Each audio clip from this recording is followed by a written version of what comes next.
जय गुरु जी, शुक्राना गुरु जी, लाख लाख शुक्राना। अमृत वेला कराने का शुक्राना, सारी संगत जी का शुक्राना, अनंतम अनंतम शुक्राना। आज गुरु जी ने सच में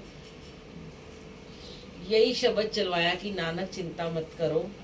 और हमारा म्यूजिक सिस्टम कल से इतना परेशान कर रहा था, तो मेरा ध्यान इधर ही लगा हुआ था, ये बंद हो रहा था बार बार। तो गुरुजी मुझे उसी समय कहते तू चिंता क्यों कर रही है, मैं बैठा हूं ना, कुछ नहीं होगा, बंद भी हो गया तो क्या हो गया, दूसरा लगा लेंगे। तो बार बार मन में ये याद था कि ये बंद नहीं होए, क्योंकि लिव टूट जाती है संगत की। और फिर जो लाइव बैठे होते हैं वो भी बड़े भाव से बैठे होते हैं। शुक्राना गुरु जी का। आज रात का ही सत्संग है संगत जी की। 2:30 बजे अचानक से मेरी नींद खुली और मैं उठ के वॉशरूम गई, तो मैंने देखा कि साहिब के कमरे का दरवाजा खुला हुआ था। तो मैंने सोचा ये कहाँ रह गया, आया नहीं है। तो मैंने फोन उठा के बाहर लाके ही फोन किया कि मेरे अंकल की नींद ना खराब हो। मैंने कहा तू कहाँ है, तो तू आया नहीं अभी तक। तो कहने लगा कि मैं किसी के साथ हूँ। मैंने कहा क्या हुआ, कहता आके बताता हूँ। तो मैंने उसको डांट दिया बहुत जोर से ना कि इतनी लेट हो गए और दरवाजे खुले हुए, बताते भी नहीं हो, मैसेज ही कर देते। तो कहने लगा मम्मी एक ना डॉग को ऐसे से लग गई चोट। तो मैंने कहा अच्छा। फिर उसको लगा मम्मी गुस्सा हो रही है तो मैं थोड़ा बता ही देता हूँ। तो कहता है गाड़ी भी ठुक गई। तो मैंने बोला नहीं वाली गाड़ी ठुक गई, कहता है हाँ। फिर मैंने कहा अच्छा चलो ठीक है। मेरे को फिर नींद ही नहीं आई। तो वो आया, उसके बाद घर आया तो मैंने उसको पूछा, तो वो कहने लगा कि मैं जैसे गाड़ी के आगे बहुत सारे रात को डॉग आ जाते हैं ना, भौंकते हैं, कहीं अंधेरे में जा रहे हो। तो कह रहा है मैं 12 साढ़े 12 बजे घर आ रहा था किसी दोस्त का था, तो 5-6 डॉग आ गए। तो जैसे वो भौंकते रहते हैं, वो अपने आप हट भी जाते हैं। तो उनमें से एक डॉग हमारी गाड़ी के नीचे आ गया, स्ट्रीट डॉग था वो। तो अंदर भेज दो ना। एक डॉग उनकी गाड़ी के पूरा नीचे आ गया और पूरी तरीके से वो जख्मी हो गया। तो मतलब वो एकदम से कहने लगा कि मेरे को कुछ समझ में नहीं आया। जैसे कहते हैं ना कि हम अपने बच्चों को यही बात सिखाते हैं, कुछ भी हो जाए तो गुरुजी को याद करना है। वो कहता है मेरे को लगा कि ये तो गया। और मैंने फटाफट मंत्र जाप चला दिया अपने फोन में जल्दी से। मैंने कहा वाह तेरे को याद रहे गुरुजी। तो कहता है मैंने जल्दी से मंत्र जाप चलाया और मैंने कहा हे गुरुजी इसको बचा लो, इसको कुछ नहीं होना चाहिए। कहता है फिर हम उतरे दोनों दोस्त, इतने में और भी 2-3 लोग आ गए और उन्होंने बोला कि रोहिणी में ऐसे कोई डॉक्टर है, वहां ले जाओ, वो खुला होगा हॉस्पिटल है, पता नहीं कहाँ। वहां पे उसको लेके गए वो, और उस डॉक्टर ने उसको बोला कि ये इतनी जख्मी हालत में है कि ये कोई मतलब आपका कोई बला थी जो उसने अपने ऊपर ले लिया इस कुत्ते ने।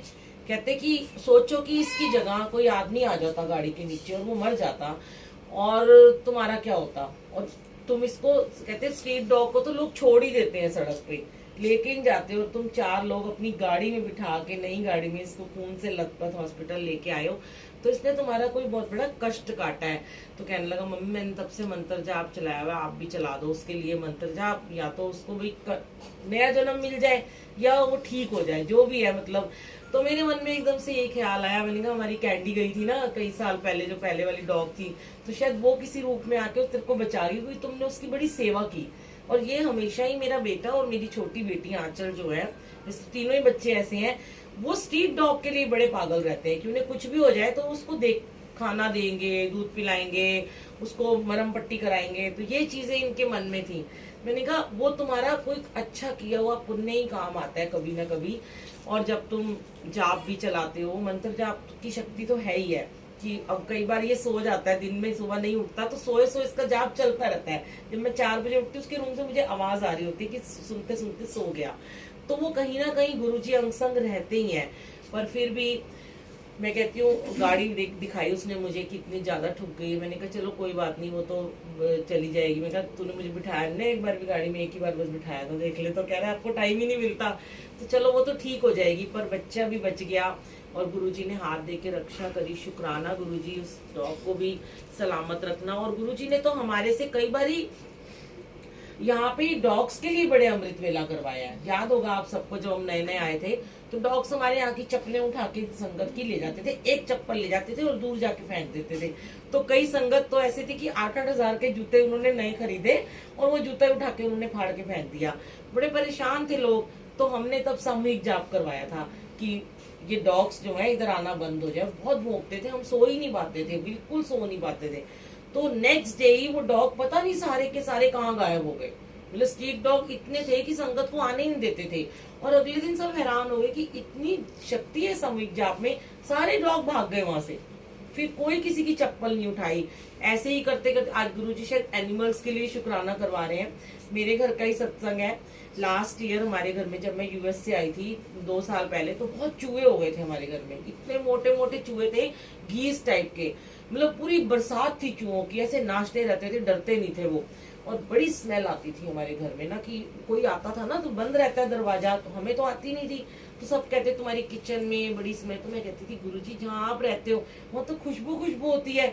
और सच में ये अभी 2-3 दिन पहले ही गुरुजी ने मुझे कुछ लिखवाया था, तो मैंने सोचा था मैं शेयर करूंगी। आज ही गुरुजी ने शेयर करवा दिया कि हमारे जीवन में ना बहुत सारी ऐसी गंदगी होती है, बहुत सारी ऐसी बदबू होती है, बहुत सारी चीज गलत गलत चीजें होती हैं जो गुरुजी एक एक चीज को फ्रेग्रेंस में बदल देते हैं। मैं खुद मतलब एक बहुत बड़ा एग्जांपल हूँ। मुझे गुरुजी ने याद दिलाया परसों कि गुरुजी से जुड़ने से पहले ना मुझे बहुत पायरिया रहता था मेरे मुंह में, तो मैं किसी के आगे बात भी नहीं कर सकती थी और मैं अपना मुंह ऐसे ढक के रखती थी। हमेशा इलायची खाती थी, कभी कुछ खाती थी, मुझे बड़ी स्मेल आती थी मेरे मुंह से। तो मैं कहती थी हाय भगवान मेरा ये चीज ठीक कर दो, ये मेरी ये चीज ठीक कर दो कि मैं किसी से बात नहीं कर पाती हूँ। और मेरे को क्यों ऐसा कि मेरे दाढ़ वाड़ मसूड़े सब खराब थे।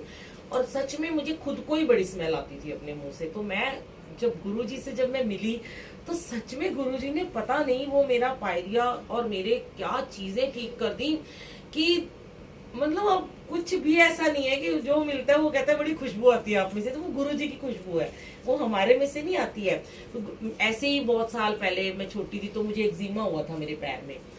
तो पैरों की उंगलियों में इतना ज्यादा एक्जिमा था कि उसमें छोटे छोटे व्हाइट व्हाइट कीड़े चलते थे। ये मेरी बहुत शादी से पहले की बात है। तो मेरे को अपने पैरों से बहुत ही प्यार था। मैं अपने पैरों का अपने चेहरे से ज्यादा ध्यान रखती हूँ, अभी भी, बाद में भी पहले भी रखती थी। तो मैं कहती थी हाय, मैं वाहिगुरु जी को कहती थी मेरे पैर ऐसे क्यों कर दिया आपने, मेरे पैर इतने सुंदर है और मेरे पाँव खराब कर दिए, तो मैं कैसे इन पैरों को लेके जीऊंगी। तो फिर ना मतलब बहुत साल मेरे वो एक्जिमा रहा और मुझे बड़ी नफरत सी होती थी अपने पाँव से कि मैं मर जाऊं, मेरे को डिप्रेशन हो जाता था ये क्या हो गया। पर फिर वही गुरुजी, वही गुरु नानक, सब एक ही हैं। तो कहते हैं ना भक्ति में जब लग जाते हो, सिमरन में लग जाते हो, स्पिरिचुअलिटी में चले जाते हो, आध्यात्मिक में चले जाते हो, अध्यात्म की ओर ज्यादा जाते हो, सेवा में लग जाते हो। तो अभी आपने सबसे पहला शब्द सुना, लिख दे मेरे पैरों में सत्संग जान, लिख दे सेवाकार, लिख दे मेरे हाथों में सेवाकार, लिख दे। तो जब मैं बहुत गुरुद्वारे जाने लगी, बंगला साहब जाके सेवा करती थी, वहां पे मैं जल प्रसाद पिलाना, बर्तन धोना, जो भी गुरुजी करवाते थे, तो पता नहीं कैसे मेरा पाँव अपने आप ठीक हो गया। जो मुझे लगता था कि लोग कहते थे एक्जिमा कभी ठीक ही नहीं होता, वो स्मेल। और चूहों की जो मैं बात बता रही थी कि हमारे घर में पेस्ट कंट्रोल वाले आए और उन्होंने कहा कि भाई हम आपके घर के चूहे नहीं हटा सकते हैं, ये तो कोई भगवान ही इसको कर सकता है। उन्होंने हमें ऐसी ऐसी चीजें दी जिसपे चूहे चिपक जाते हैं, चूहे वो भी खा गए। और हम इतने परेशान कि हमने अभी लास्ट ईयर सोचा कि हम ये घर खाली कर देंगे, क्योंकि हमारे कपड़े खा रहे थे, हमारा सारा सामान खा रहे थे। सिर्फ इस कमरे में चूहे नहीं थे क्योंकि ये दरवाजा बंद रहता था। फिर एक दिन मेरे माइंड में गुरुजी ने डाला, तू इतने लोगों के लिए मंत्र जाप कराती है, चल चूहों के लिए भी मंत्र जाप कराओ। हमने फिर चूहों के लिए एक मंत्र जाप किया कि गुरुजी मेरे घर से ये चूहे हटा दो, हम इन्हें मार भी नहीं सकते क्योंकि ये गणपति जी का रूप है। और अचानक ही जैसे ये सब लीला रचते हैं, इन्होंने क्या किया कि हमारे बालकनी में एक बिल्ली को भेज दिया, ब्लैक कलर की, और वो हमारे डॉगी के साथ, डूडल के साथ लड़ने झगड़ने लगी, शरारतें करती। तो हम मेरे हस्बैंड उसको दूध पिला रहे थे, थोड़ी कटोरी में दूध रख देते थे। अब वो बिल्ली रोज ही आने लग पड़ी। तो वो डॉग के साथ खेलती, मस्तियां करती, वो डरता था हमारा डूडल ना उससे। तो एक दिन मैं सुबह अमृत वेले में बैठी हुई थी, ऐसी जब अकेली बैठी हुई थी, तो मेरे को गुरुजी ने थॉट दिया, ए बिल्ली को अंदर भेज दे। तो मैंने अपने अंकल को उठते ही बोला, मैंने कहा कि ना आप ना इस बिल्ली को ना अंदर कर दो और डूडल को ना उस कमरे में बंद कर दो साहिब के थोड़ी देर के लिए, इसको एक चक्कर लगा दो। हम 2 सफेद चूहे भी लाए थे पिंजरे में, हमने पीछे रखे थे कि सुना तो सफेद चूहे आ जाए तो दूसरे चूहे भाग जाते हैं उसकी स्मेल से। पर वो चूहे इतने खतरनाक थे कि वो एक एक करके पिंजरे में से पिंजरा गिरा के उन सफेद चूहों को भी मार दिया उन्होंने। वो इतने गंदे थे चूहे, मोटे मोटे थे। और गुरुजी ने वो बिल्ली को अंदर भेजा और वो बिल्ली ने 2 चक्कर लगाए, मुझे नहीं पता उसके बाद हमारे घर से चूहे कहाँ चले गए, कुछ हमें मरे हुए मिले, कुछ भाग गए डर के मारे। मतलब गुरुजी ने कृपा की कि उस बिल्ली को हमारे घर भेजा। और मुझे लोग पूछते हैं वो चूहे गए कहाँ, तो गुरुजी ने उन चूहों को पता नहीं कैसे उस बिल्ली के रूप में यहाँ बुलाया, और एक भी चूहा हमारे घर में अब नहीं। मतलब टचवुड, शुक्राना गुरुजी का, जो मतलब हमारे घर, मुझे अपने घर में ही घिन आती थी रहते हुए, और अब एक भी चूहा नहीं है, हम आराम से आजादी से घूम रहे। अनंतम शुक्राना। तो मैं कहती हूँ आज का सत्संग ये है कि गुरुजी इंसानों को तो ब्लेस करते ही हो, पर एनिमल्स को, पक्षियों को, कीड़ों को, जैसे आप सुना आज हमने वाणी में यही सुना कि वो कीड़ों को भी देते हैं, खाना देते हैं। तो आज गुरुजी बस मैं तो यही कहती हूँ, जो भी बीमार है, कोई एनिमल है जो कष्ट में है, आप उनको भी ठीक कर दो। अनंतम अनंतम शुक्राना। जय गुरु।